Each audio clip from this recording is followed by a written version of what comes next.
Does he know y'all have this in the doc?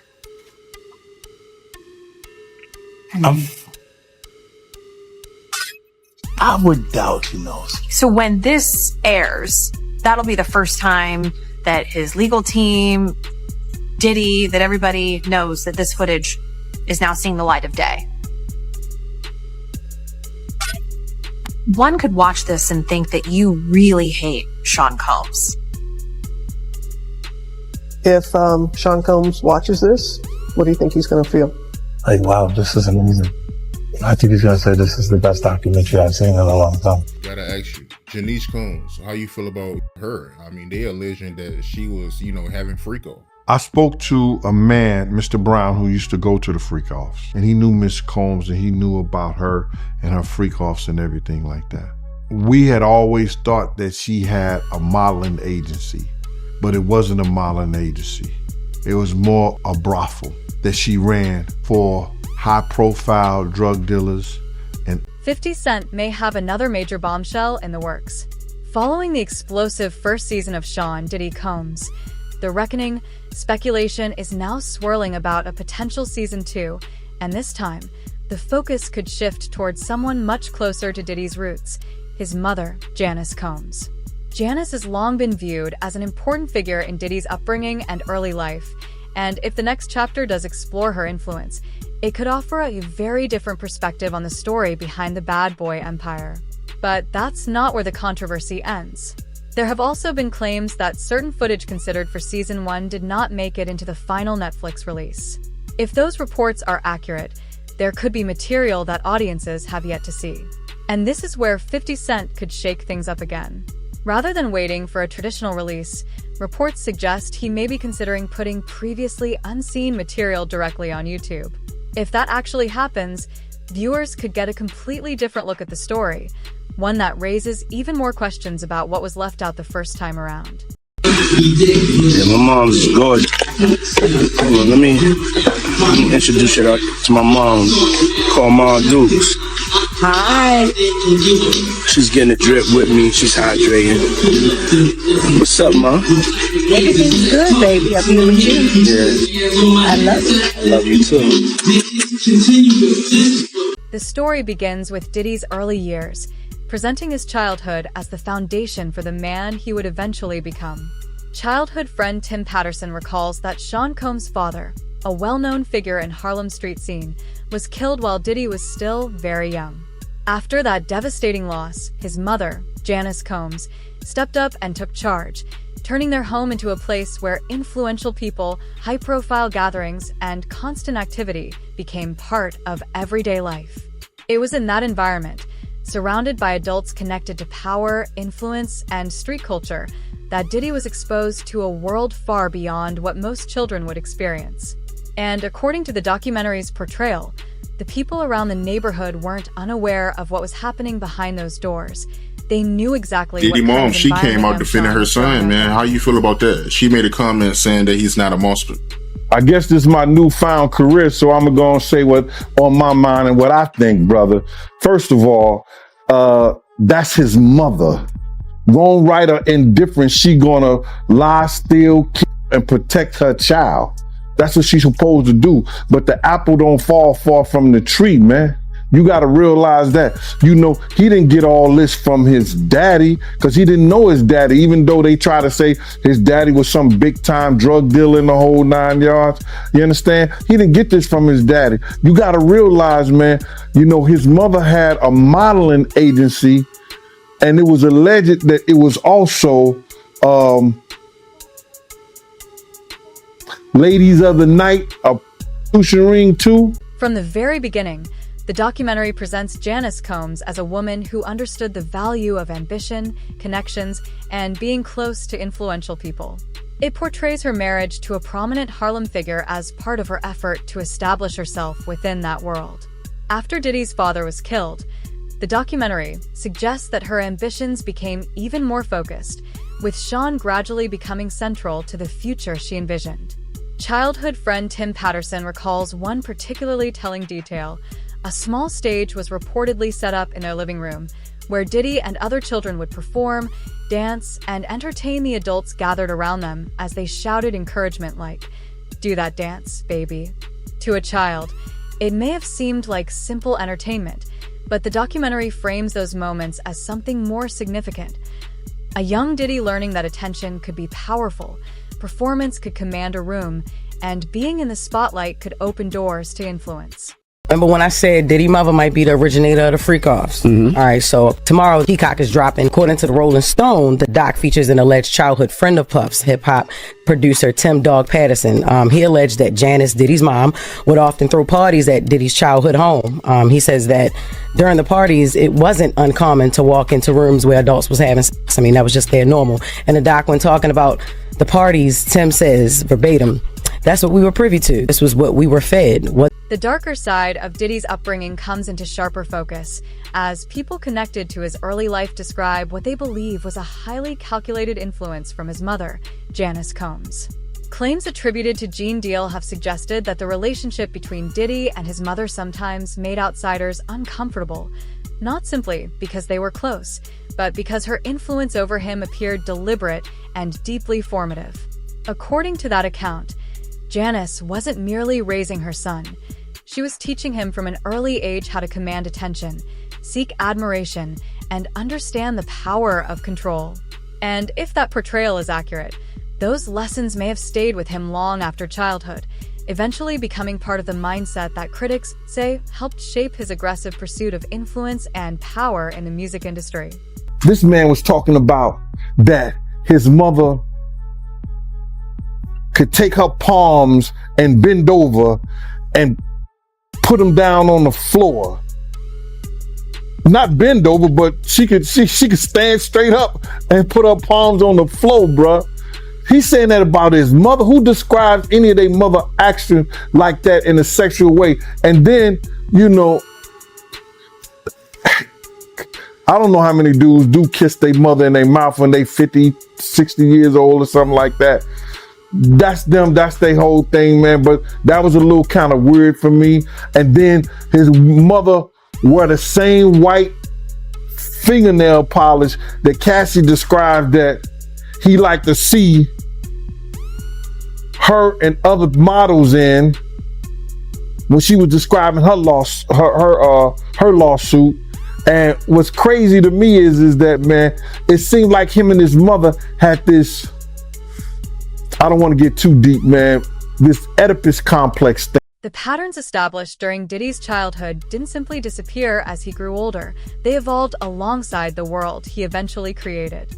The extravagant parties he later became known for have been portrayed as an amplified version of the environment he was exposed to early in life, only now fueled by fame, wealth, and influence. And according to the accounts being discussed, Janice Combs was not completely removed from that world. Multiple people have claimed that they saw her at some of these events, often staying quietly in the background while observing what was happening around her. If those accounts are accurate, her alleged presence raises another question. Did the influence she had over Diddy during his childhood continue well into his adult life? Whether intentional or simply symbolic, the connection adds another layer to the story of how the environment he grew up in may have shaped the person he eventually became. But why you believe she knew about the freakos? Because one of the witnesses said she was there. And do you remember this, bro? Check it out. People tell off on themselves so much, man, and I don't understand when people don't catch it. Diddy has said this. He said, when I give a party, I have to have an ambulance outside of the house. Paramedics ready. That people have to take IVs. Remember the time that him and his mama kissed each other on the lips? Yeah, I remember that video. Do you remember that both of them was getting an IV at the same time? Yeah, I did notice that, yep. That's from the Diddy freak off party. And I'm going to say allegedly. So let me ask you this. You knowing her at one point, you knowing her personally, is she the kind of person that, you know, will be a part of a freak off or no? I think that she liked to party, and she partied with young people. She's always been like that. She always copied or emulated Little Kim and Mary J. Blige. Or they emulated her. The blonde hair, the nails, the high boots, the age-appropriate, inappropriate clothing. Gene Deal has claimed that he always felt there was something unusual about the relationship between Diddy and his mother, Janice Combs. According to Deal, after Diddy's father died, Janice began treating her young son as the man of the house, placing responsibilities and expectations on him that went far beyond what most children would be expected to carry. Deal's account suggests that as Diddy grew older, their close bond became increasingly influential, with Janice allegedly maintaining a strong presence in his personal and social life. Rather than simply observing from the sidelines, Deal portrays her as someone who actively guided Diddy and helped shape the way he approached relationships, attention, and power. If that account is accurate, her influence may have extended far beyond his childhood, becoming part of the foundation that shaped the man and mogul he eventually became. At or participated in any alleged freak-off events. The broader question is simply whether someone who was reportedly around Diddy's regular party scene could have been completely unaware of what was allegedly happening behind the scenes. Ultimately, that's something the available evidence with Janice deeply involved in Diddy's social life and parties, guiding him at every step and shaping the behaviors and decisions that would define his rise. A relationship, whether it's physical or mental, with a mother and a son. So I'm looking at his mother and him on the couch, and both of them are getting IVs after one of the Diddy parties. Allegedly. I'm gonna say allegedly because I wasn't there and I didn't know, but they showed them both getting IVs on the couch. So my whole thing about this thing is that I'm not saying that she was ever at a freak off, she was ever at that type of party, but you can't tell me Miss Janice Combs, who was always at the regular parties, didn't know nothing about the freak off parties. There's a particular kind of closeness between a mother and son that can be emotional, psychological, or simply rooted in years of shared experiences. And in this case, some accounts have raised questions about just how close the relationship was.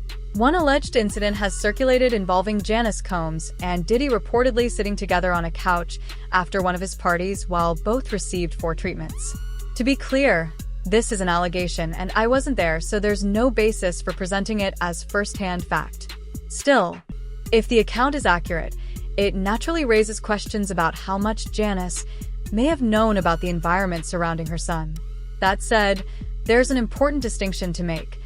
There's no basis here to claim that Janice was present at or participated in any alleged freak-off events. The broader question is simply whether someone who was reportedly around Diddy's regular party scene could have been completely unaware of what was allegedly happening behind the scenes. Ultimately, that's something the available evidence would need to establish. For the situation where they say he was trying to shape Misa into his mother, can you see that? Like, Yeah, with the blonde hair and yeah, and all of that. I mean, somebody really asked a question: what kind of man puts his hands on his mother? The same kind of man that parties with his mom, the same kind of man who kisses his mom in the mouth, the same kind of man who seems to have accurate knowledge that his elderly mother can put both of her hands, her palms, on the floor and while she's standing up, bent over. Oh damn, I ain't seen that one. Oh. You never seen the Instagram video where he was talking about how his mom is still young and spry and how she still liked the party and how they was getting a IV drip? Oh. Damn. And she was kissing him in the mouth on the video. And he was like, yeah, my mom can bend over and touch the floor with her palms. No. It's a very, very, very weird relationship.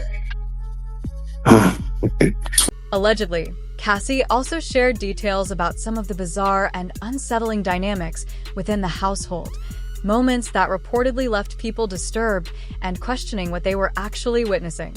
According to the accounts being discussed, Janice Combs' influence may have extended far beyond parenting and family loyalty, reaching into various aspects of Diddy's life, including unusual rituals and traditions that reportedly shocked those around them. The result was an environment described as strange, tightly controlled, and difficult to forget. One that may So have how you feel influenced about, Diddy in ways her? I outsiders mean, they will alleging never that fully she was, understand. having freak-offs. I spoke to a man, Mr. Brown, who used to go to the freak-offs. And this guy lives in Georgia right now. And he told me that he was a stick-up kid back in the day. And one time he had robbed one of their spots. And he went back and he had got the money and gave them their money back and everything like that. And he knew Miss Combs and he knew about her and her freak-offs and everything like that. We had always thought that she had a modeling agency, but it wasn't a modeling agency. It was more of a brothel that she ran for high-profile drug dealers and athletes. You could tell by I could tell that Miss Combs at the time, and actually saw her like young guys. She came at me a couple of times back in my heyday, before the extra 75 pounds back then. And the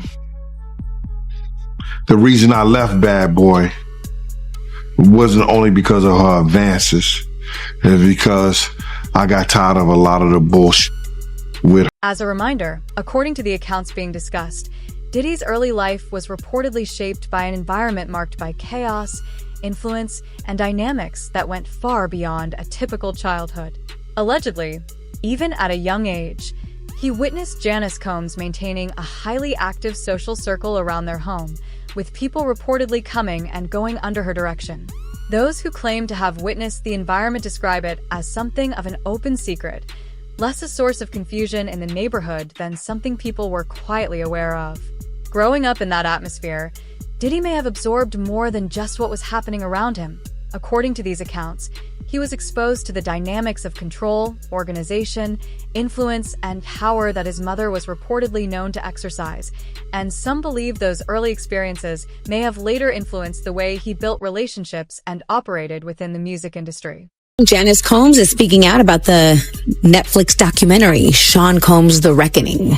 In a statement to Deadline, she said, "These inaccuracies regarding my son Sean's upbringing and family life are intentionally done to mislead viewers and to further harm our reputation."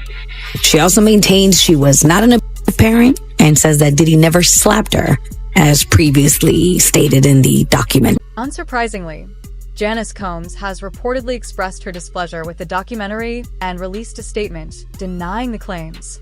But here's where things take an interesting turn. Despite the seriousness and potentially damaging nature of these allegations, neither Janice nor Diddy has publicly taken legal action against 50 Cent or Netflix, and that silence has only fueled further speculation. To some viewers, it may not come across as confidence, but rather caution. That raises an obvious question. If the allegations are entirely false, why not challenge them in court? Some speculate that pursuing legal action could potentially bring even more evidence and allegations into the public spotlight, something they may prefer to avoid. Boy, you think it's Diddy, it's Janice Combs. Janice Combs is Bad Boy. You don't actually sign to Diddy. His name is on the dotted line, but you actually sign it to Janice Combs. Did he ever tell you why that is, or do you understand? Oh, now that I'm older, I know exactly what it is. It's a paper trail, so nothing can come bite me. If you come for me, you ain't coming for me. I ain't got nothing. You going to my... Janice Combs is portrayed as someone who taught Diddy the fundamentals of business from an early age. According to the claims being discussed, even as Diddy became the public face of Bad Boy, he may not have held as much direct ownership as many people assumed, with certain assets allegedly remaining under his mother's control. Interviews and footage highlighted by 50 Cent reportedly suggest that Janice played a significant role as a financial gatekeeper, helping manage crises, protect assets, and guide the operation through difficult periods.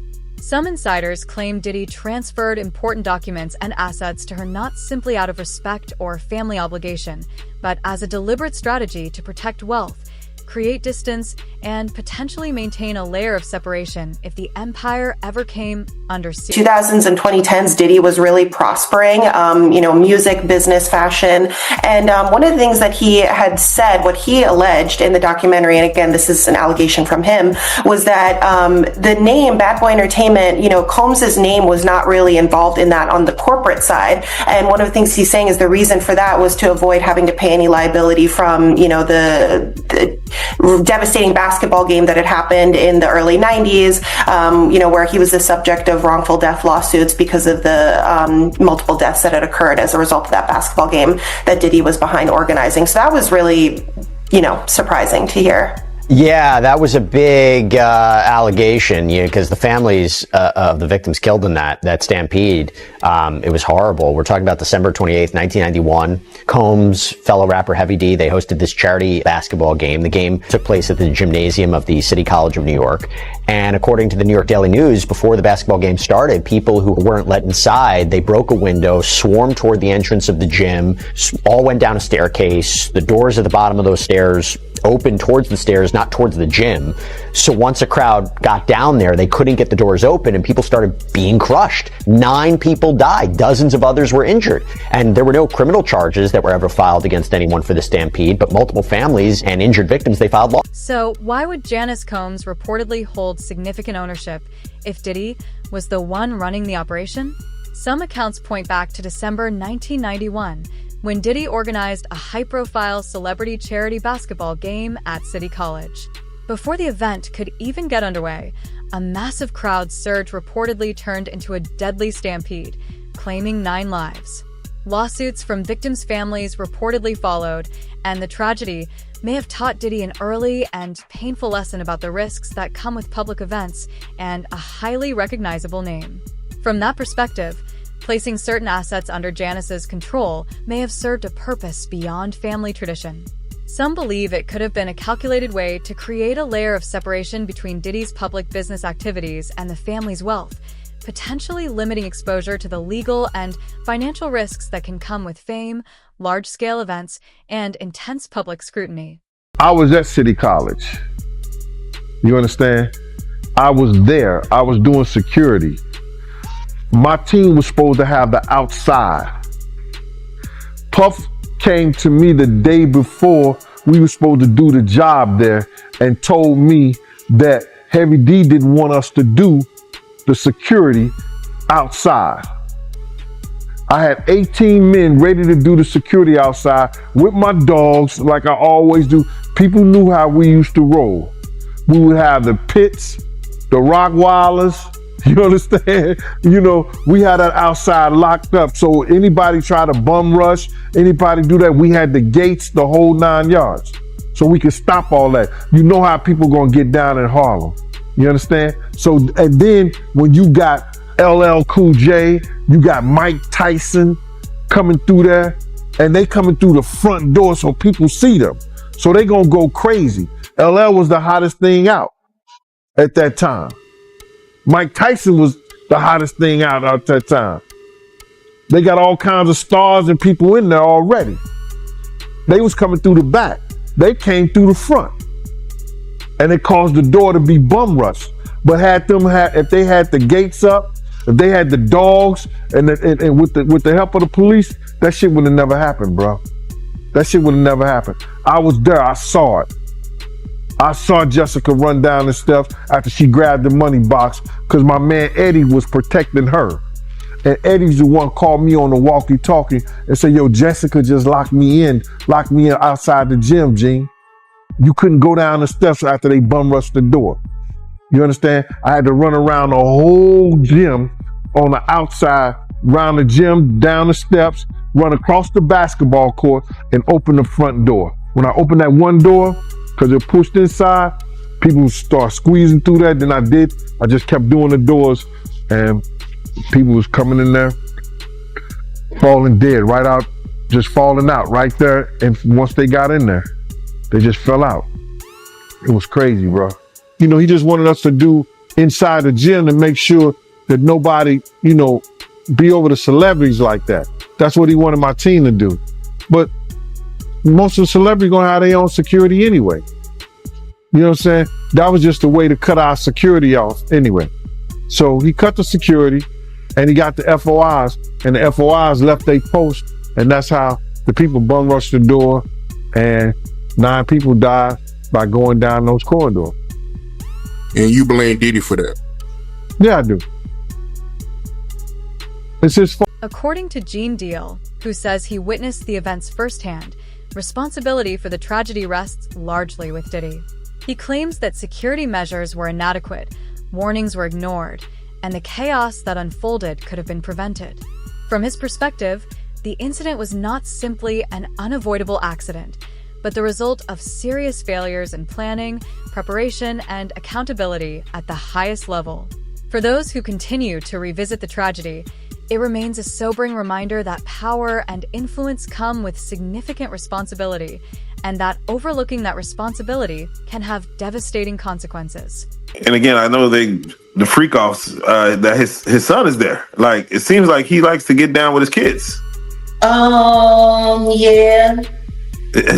But that wasn't all. Just to hear Little Rod say, like, the boys were around. Roger Bonds talked about the children as well.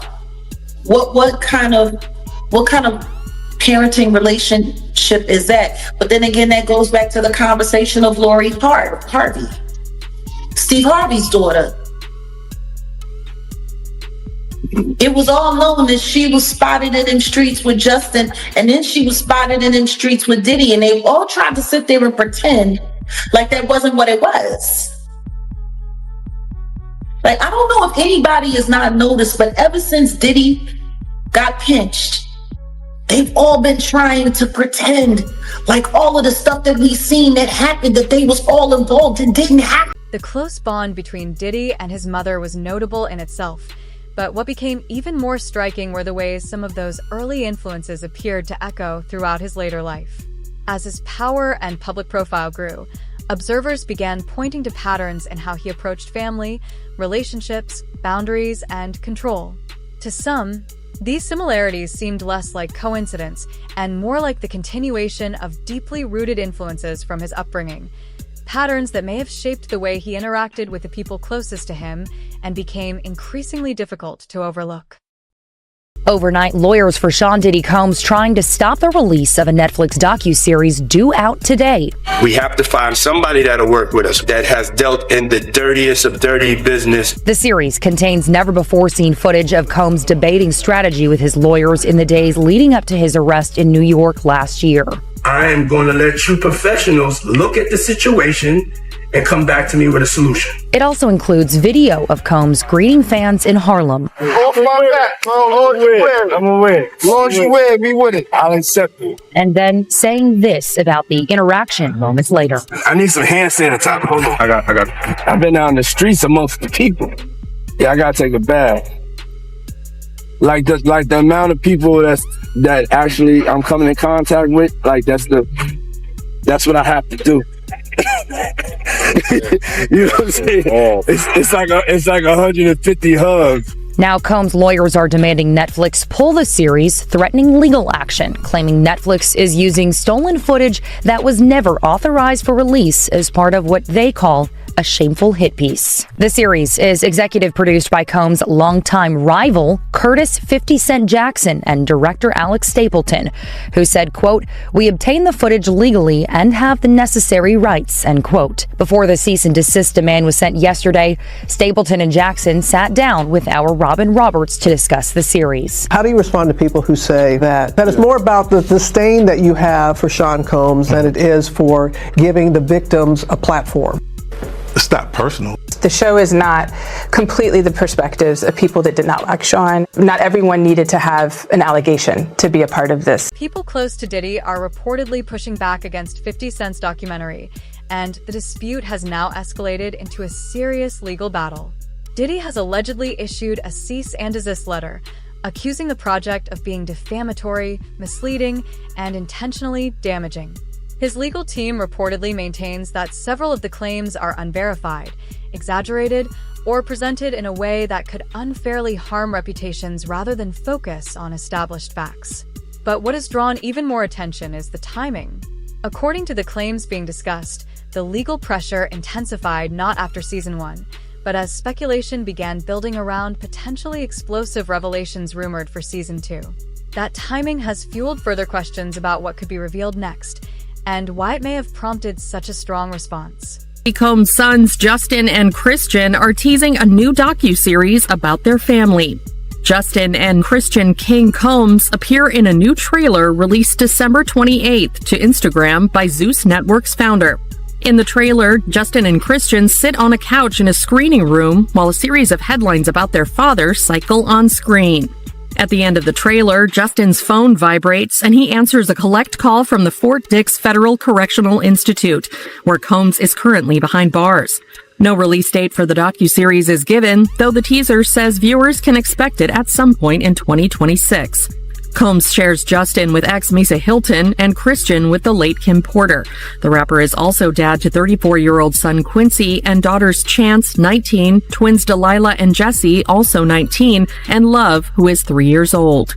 Combs was transferred to Fort Dix from the Metropolitan Detention Center in New York in late October after he was sentenced to 50 months in prison on prostitution-related convictions. Zeus Network has a new Diddy documentary coming out, and this time it is coming from the perspective of Diddy and his sons. All the time I thought we were about to leave Diddy in 2025. Well, this documentary is coming in 2026. And a lot of people, just like myself, are already not feeling this new documentary coming from Diddy's sons.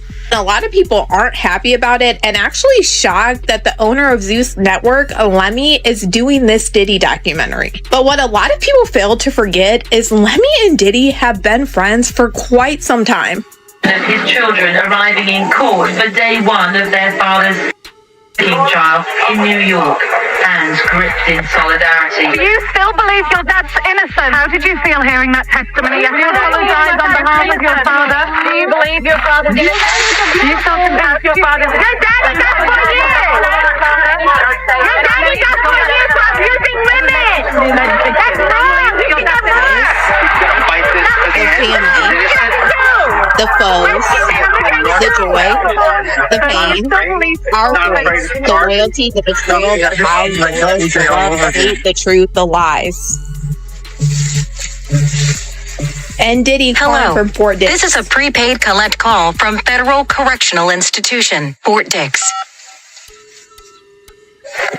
When they released this trailer last night, there were so many comments to Lemmy and Zeus Network that they did not want to see this. A lot of people feel like this whole new documentary is just a PR narrative, once again being pushed by Diddy and his sons to try to clean up his image. And after hearing certain things on 50 Cent's Netflix documentary, we have to go back in time and remember what we were seeing during trial. Even when it came to Diddy's sons, Christian and Justin Combs, they both came on 2 separate occasions to trial wearing a free Sean Combs shirt. The first one to do this was Christian Combs during Jane's testimony, and you're not supposed to wear this stuff in front of a jury to try to sway their opinions. And the judge actually told him he had to leave and take it off. And then literally like a week later, Justin did the same exact thing. It was taken out of the courtroom by the judge. And we already saw the videos in the Netflix doc of Diddy talking to Justin, saying he needed to push out certain content